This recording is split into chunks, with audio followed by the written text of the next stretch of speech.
Please like, share and subscribe our channel Photon Boost. Also, do not forget to press the bell icon for further updates.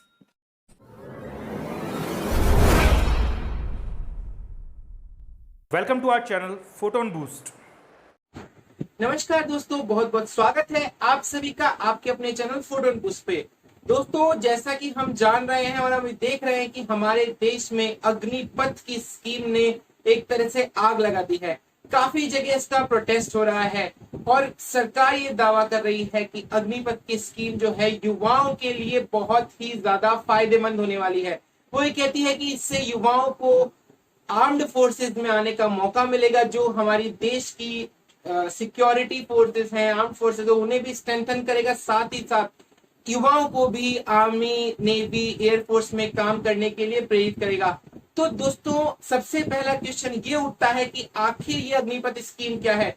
वैसे मोटा मोटी जहां तक मैं समझता हूं आप सभी इसके बारे में जानते ही होंगे, परंतु फिर इसका प्रोटेस्ट क्यों ट्रेनें जलाई जा रही हैं, क्यों सरकारी संपत्ति को नुकसान पहुंचा जा रहा है, क्यों लोग सुसाइड कर रहे हैं, क्यों हाईवे जाम कर रहे हैं, क्यों इतने ट्वीट्स हो रहे हैं, इन सब के पीछे रीजन क्या है। आखिर कुछ तो बात होगी इस स्कीम में, कुछ तो फ्लॉज होंगे। दोस्तों, जैसा कि हम जानते हैं कि एक सिक्के के दो पहलू होते हैं, हेड और टेल, या कहे हम प्रोस एंड कॉन्स, सकारात्मक और नकारात्मक, दो तरह के पहलू सभी चीजों में होते हैं। तो इसे जानने के लिए सबसे पहले जरूरी है इस अग्निपथ स्कीम के इंपॉर्टेंट पॉइंट्स, जो कि हम सभी के लिए बहुत जरूरी है, उन्हें जानना। जब हम इस स्कीम को समझ पाएंगे, इसके मुख्य बिंदुओं पे चर्चा कर पाएंगे, तभी हम ये पहचान पाएंगे कि इस स्कीम में पॉजिटिव ज्यादा हैं या फिर नेगेटिव्स। ये स्कीम फायदेमंद की बजाय नुकसानदायक तो नहीं है। आखिर इसका प्रोटेस्ट होने का रीजन क्या है, इन सभी चीजों को जानने के लिए दोस्तों ये वीडियो बहुत ही ज्यादा इंपॉर्टेंट है। मैं अपनी पूरी नॉलेज जो भी हम लोग शेयर कर सकते हैं आपके साथ करने वाला हूं इसी वीडियो में। और इस वीडियो में हम जानते हैं अग्निपथ स्कीम सबसे पहले क्या है, उसके बाद इसके प्रोज एंड कॉन्स पे भी डिस्कस करेंगे, और उसके बाद एक हेल्दी डिस्कशन भी हम लोग इसी वीडियो में करने वाले हैं। तो लास्ट तक जरूर देखिएगा दोस्तों। चलिए आज का वीडियो स्टार्ट करते हैं। दोस्तों, 14 जून को यूनियन कैबिनेट के द्वारा अग्निपथ स्कीम को पास किया गया है और हमारे रक्षा मंत्री जी ने इस स्कीम को लॉन्च कर दिया है। फ्रेंड्स, सबसे पहले हम बात करते हैं कि इस स्कीम का टेन्योर क्या है, यानी कि अग्निपथ में जो कैंडिडेट्स लिए जाएंगे, जो रिक्रूट किए जाएंगे, उनका टेन्योर क्या रहेगा। तो जैसा कि आप जानते ही होंगे कि इसका टेन्योर है 4 साल, यानी कि जो भी रिक्रूटिंग होगी वो 4 साल के लिए होगी। इसके बाद क्या होगा दोस्तों, इसके बाद 75% कैंडिडेट्स को रिटायरमेंट दे दिया जाएगा और 25% कैंडिडेट्स ही उसको आगे जो टेन्योर होता है उसे सर्व कर पाएंगे, जैसा कि अभी तक चला आ रहा था आर्म्ड फोर्सेस में। यानी 75% कैंडिडेट को 100% जो है रिटायर होना ही है after the completion of 4 years. दोस्तों, ये पॉइंट जो है अपने आप में ही थोड़ा सा कंट्रोवर्शियल हो जाता है, इसके बारे में हम चर्चा करेंगे, इस वीडियो को लास्ट तक जरूर देखिएगा। नेक्स्ट दोस्तों, हम बात करते हैं सैलरी की। इसमें सैलरी का ऐसा है कि जो आपका पैकेज है उसका 70% यानी 70% आपको इन हैंड मिलेगा और 30% आपकी सेवा निधि पैकेज में, जो कि आपको रिटायरमेंट के बाद मिलने वाला है, उसमें जमा होता जाएगा। जैसा कि आप यहाँ पे देख भी पा रहे हैं दोस्तों, पहले साल की बात करें तो हर महीने आपको 30,000 का इमोल्यूमेंट यानी कि आपको मिलने वाला है, लेकिन इन हैंड आपका 21,000 रुपए आपको मिलेगा।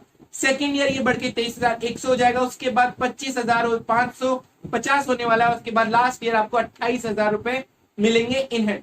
बाकी का जो है वो आपके सेवा निधि पैकेज में जमा हो जाएगा, और जितना जमा होगा यानी 30% आपकी जो टोटल सैलरी, उतना गवर्नमेंट भी कंट्रीब्यूट करेगी। तो लगभग आपका 10 लाख के अराउंड बैठ जाएगा।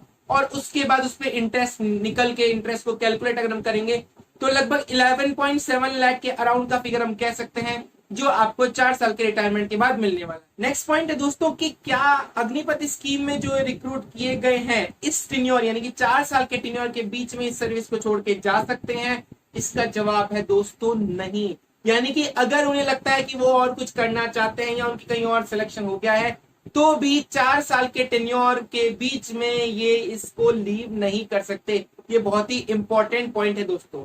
नेक्स्ट जो कि बेसिक पॉइंट है, जो कि इंपॉर्टेंट भी है, कुछ लीव की बात करें तो दोस्तों जो आर्मी में होता है वो अलग लीव रहेगा, लेकिन अग्निपथ स्कीम में जो रिक्रूटीज होंगे यानी कि अग्निवीर जिन्हें हम कह रहे हैं, उसमें लीव जो होगी वो 30 डेज होगी एक साल में 30 डेज की लीव उनको मिलेगी। इसके अलावा मेडिकल लीव की अलग कंडीशंस हैं, वो डिपेंड करेगा कि डॉक्टर्स और मेडिकल एडवाइस पे वो बढ़ाई जा सकती है, परंतु नॉर्मल लीव जो होंगी वो 30 डेज पर ईयर उनको मिलेंगी। दोस्तों CSD यानी कैंटीन फैसिलिटी उन्हें मिलेगी, इसका जवाब है हाँ, उन्हें कैंटीन फैसिलिटी मिलेगी।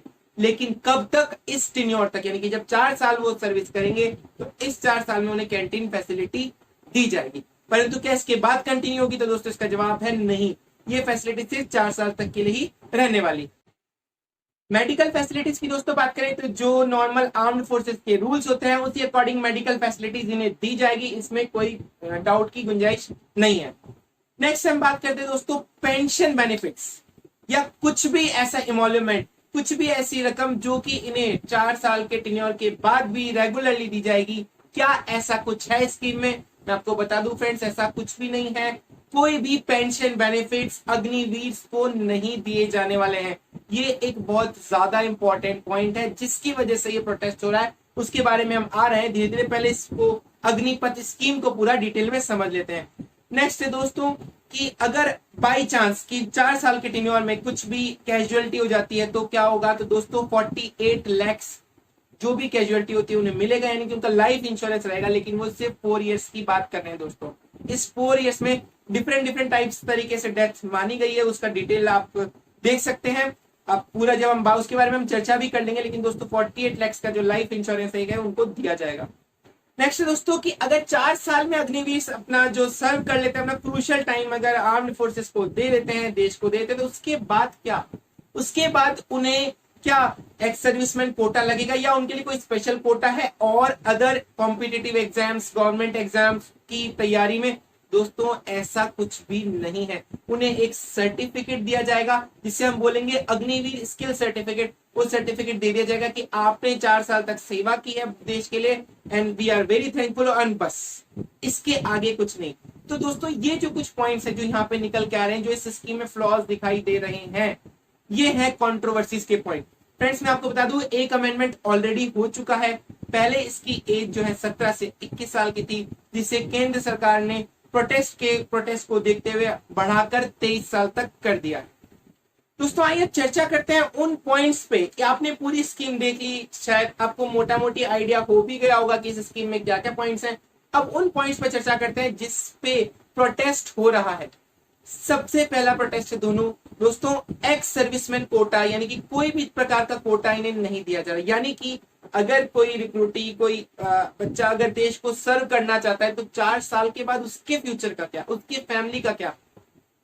मैं मानता हूं कि 4 साल के रिटायरमेंट के बाद, जैसा कि मैंने आपको बताया कि 11.7 लाख अप्रोक्सीमेटली आपको मिल जाएगा, परंतु क्या 11.7 लाख सफिशिएंट होगा?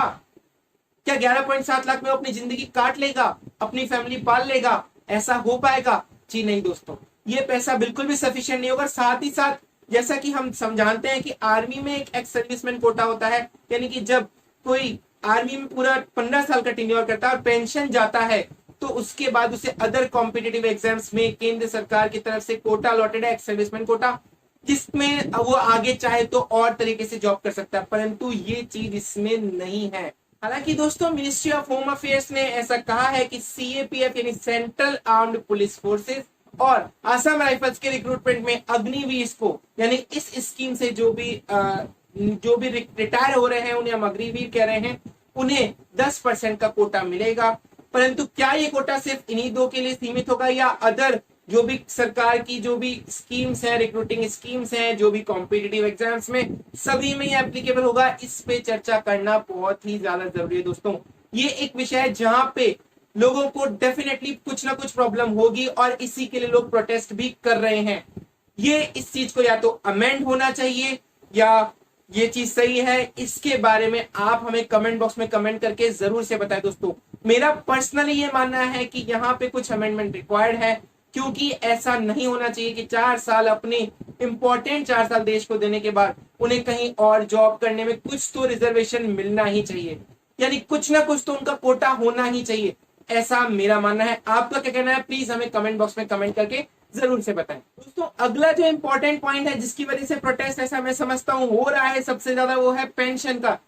अगर नॉर्मल रिक्रूटमेंट की बात करें तो एयर फोर्सेस, आर्मी या फिर नेवी, इन तीनों की अगर हम बात करें तो जो भी रिक्रूटिंग होती है उसमें जब रिटायरमेंट होता है यानी कि 15 साल का टेन्योर जब सर्व कर लिया जाता है तो व्यक्ति को पेंशन दी जाती है, लाइफ लॉन्ग पेंशन दी जाती है। इवन उसकी डेथ के बाद उसकी वाइफ को भी पेंशन मिलती है। तो दोस्तों ऐसा कुछ इस स्कीम में बिल्कुल भी नहीं है, कोई पेंशन बेनिफिट्स नहीं है। क्या यहाँ पे चेंज होना चाहिए? जी हाँ दोस्तों, बिल्कुल मैं आपसे अग्री करता हूँ, यहाँ पे चेंज होना चाहिए।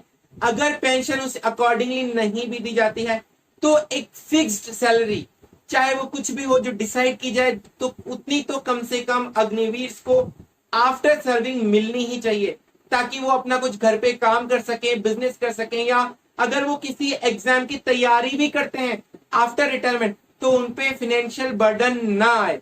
क्योंकि अगर उनपे फाइनेंशियल बर्डन आएगा तो वो डेफिनेटली आगे कोई एग्जाम की तैयारी नहीं कर पाएंगे, सिलेक्शन नहीं ले पाएंगे, और इससे जो है युवाओं में सुसाइड्स भी बढ़ेंगे और कई तरह के क्रिमिनल एक्टिविटीज बढ़ने का पूरा पूरा अंदेशा हो जाता है दोस्तों। तो यहाँ पे कुछ जो है पेंशन एग्जैक्टली पेंशन ना भी दी जाए तो कुछ fix amount after retirement Agniveer को मिलना चाहिए। ये एक इंपॉर्टेंट मुद्दा है दोस्तों। इन 2 पॉइंट, पहला कोई कोटा नहीं मिलना, कोई भी एक्स सर्विसमैन कोटा या किसी भी प्रकार का कोटा आगे की जॉब्स के लिए ना मिलना, दूसरा पेंशन बेनिफिट्स ना होना, ये इंपॉर्टेंट पॉइंट्स हैं जिसकी वजह से पूरे देश में प्रोटेस्ट हो रहा है। और ये जो चीज है, ये आर्मी की जो रिक्रूटिंग स्कीम की हम बात कर रहे हैं यानी कि अग्निपथ, ये सिपाही रैंक वालों के लिए है, यानी कि ऑफिसर रैंक के लिए ऐसा कुछ भी नहीं है। उनके रिक्रूटमेंट पहले की तरह ही होते रहेंगे। ये चीज इसकी वजह से पूरे देश में अभी आप देख ही रहे हैं किस तरह के हालात हैं दोस्तों। अगर हम बात करें कि कुछ रिजर्वेशन इसमें दिया जाए तो ये स्कीम इतनी बुरी भी नहीं है, मैं ये भी कहूंगा, लेकिन रिजर्वेशन कहीं ना कहीं किसी ना किसी रूप में दिया जाना चाहिए और इसके बारे में डिटेल चर्चा होनी चाहिए, लिखित में कुछ लेटर आना चाहिए सरकार का। ये सब चीजें हैं दोस्तों अग्निपथ स्कीम के बारे में, और किन इंपॉर्टेंट पॉइंट्स के बारे में मैं आपको बता रहा हूं जिन हम डिस्कस कर चुके हैं कि क्यों देश में प्रोटेस्ट हो रहा है। इसके अलावा कुछ और छोटे पॉइंट्स है दोस्तों, उन्हें भी डिस्कस कर लेते हैं। दोस्तों 17 से लेके 23 साल ये ही वो एज होती है जब एक बच्चा अपने करियर की तरफ बढ़ता है, उसे किस डायरेक्शन में जाता है, और इस टाइम में वो अगर आर्म्ड फोर्सेस को सर्व करता है तो इससे ज्यादा प्राइड की बात उसके लिए नहीं हो सकती। परंतु उसके बाद का क्या, मेन बात है उसके बाद का क्या, उसको अपना फ्यूचर अनसर्टेन दिखेगा, उसको नहीं पता कि आगे उसे जॉब मिलेगी या नहीं मिलेगी, वो आगे क्या कर पाएगा। क्योंकि ये वो टाइम है जब सबसे ज्यादा पीक टाइम होता है पढ़ने का और एक अपने डायरेक्शन सेट करने का कि आपको लाइफ में किस डायरेक्शन में जाना है। अगर ये टाइम निकल गया और वो आर्मी में सर गया तो दोबारा पढ़ाई में लौटना उसके लिए बहुत मुश्किल होगा। अगर रिजर्वेशन मिलता है, कोई भी कोटा लगता है तो डेफिनेटली कुछ ना कुछ आसानी होगी, परंतु ऐसा नहीं होने पे दोस्तों ये एक समस्या बन सकती है। इससे एक और चीज ये होगी कि युवाओं का आर्म्ड फोर्सेस में सर्व करने के प्रति रुझान कम हो जाएगा और वो ये चाहेंगे कि ये तो लीस्ट प्रायोरिटी जॉब हो जाएगी, क्योंकि 4 साल के रिक्रूटमेंट से पूरी जिंदगी तो नहीं कटने वाली। तो 4 साल जो बेसिक है वो और कहीं और दूसरे डायरेक्शंस में देखेंगे, यहाँ पे रिक्रूटिंग कम हो जाएगी। और अगर होगी भी तो एक और पॉइंट है, क्वालिटी डिग्रेड होने का खतरा हमेशा बना रहेगा। क्वालिटी डिग्रेड से मतलब मेरा है कि जो लोग जानते हैं कि हम कुछ नहीं कर सकते, हम आगे उनको पता है उनको कुछ करना नहीं है, वही लोग इस स्कीम में लेंगे कि बोलो चलो 4 साल काम कर लेते हैं, 4 साल के बाद हमें इतना पैसा मिल जाएगा, बात खत्म। ऐसे लोग देश की सिक्योरिटी के लिए भी खतरा हो सकते हैं, क्योंकि कहीं ना कहीं उनके दिमाग में चलता रहेगा कि 4 साल बाद तो हमें यहाँ से निकाल ही दिया जाएगा, पैसे हमें इतने मिलने वाले नहीं है, एक फिक्स इनकम हमें हमारी कैरी फॉरवर्ड नहीं होगी, यानी कि पेंशन हमें नहीं मिलेगी। तो ऐसे लोगों को डेफिनेटली मनी की तरफ अट्रैक्ट करना बहुत ज्यादा मुश्किल नहीं होगा। इससे हमारे देश की सिक्योरिटी भी कॉम्प्रोमाइज हो सकता है दोस्तों, हमारी सिक्योरिटी भी इससे कॉम्प्रोमाइज पूरी तरीके से हो सकती है। तो ये स्कीम सरकार द्वारा चलाया गया एक अच्छा अप्रोच है या नहीं, ये तो हम डिसाइड अभी नहीं कर सकते, परंतु in due course of time definitely ये डिसीजन हो ही जाएगा इस स्कीम में। लेकिन कुछ अमेंडमेंट लाने तो बहुत ही ज्यादा जरूरी है। पूरी तरीके से ये स्कीम सही है ऐसा तो हम सभी जानते हैं, ऐसा नहीं है। इस स्कीम में काफी सारे अमेंडमेंट्स रिक्वायर्ड है। अगर ये अमेंडमेंट्स होते हैं तो डेफिनेटली ये स्कीम अच्छी और एक बेहतर स्कीम के रूप में आएगी और देश में जो प्रोटेस्ट हो रहा है वो बिल्कुल भी नहीं होगा। सही बात को भी गलत तरीके से कहा जाए दोस्तों तो वो सही बात भी गलत ही प्रूफ होती है, और ऐसा इस प्रोटेस्ट में देखा जा रहा है। ट्रेनें जलाना, सरकारी संपत्ति को नुकसान पहुंचाना, हाईवे जाम करना, अननेसेसरीली लोगों को परेशान करना, ये इस समस्या का समाधान बिल्कुल भी नहीं। अगर आप इस एक स्कीम का विरोध करते हैं, अगर आप उस अमेंडमेंट चाहते हैं तो विरोध कीजिए, प्रदर्शन कीजिए, परंतु शांति तरीके से। हिंसा करना बिल्कुल भी इसका सोल्यूशन नहीं है। मैं आप सभी लोगों से ये रिक्वेस्ट करता हूं कि जिस तरीके से ये प्रोटेस्ट किया जा रहा है उससे आपकी सही बात भी गलत साबित हो जाएगी और फाइनली इससे नुकसान हम सभी का होने वाला है। मैं मानता हूं कि इस स्कीम में काफी फ्लॉज है, इन्हें अमेंड किया जाना चाहिए या फिर पूरी तरीके से इसकी रूपरेखा दोबारा से परिवर्तित होनी चाहिए। ये सब लोग हम डिस्कस कर सकते हैं, परंतु हिंसा के रूप में नहीं। आखिर हम सभी भारतीय हैं, हम सभी एक हैं दोस्तों, इस चीज को बिल्कुल भी ना भूलें। तो इसी उम्मीद के साथ कि प्रोटेस्ट अगर किया भी जाएगा तो शांति के तरीके से किया जाएगा और इस स्कीम को भी सरकार भी देखेगी। और अगर आपके कुछ व्यूज इस पर्टिकुलर स्कीम के बारे में हैं तो प्लीज हमें कमेंट बॉक्स में कमेंट कीजिए। आप हमारे मेल आईडी पे भी लिख सकते हैं। कुछ भी डिटेल डिस्कशन करना होगा तो दोस्तों एक और वीडियो हम इस अग्निपथ स्कीम पे लेकर आएंगे। तब तक के लिए दोस्तों धन्यवाद।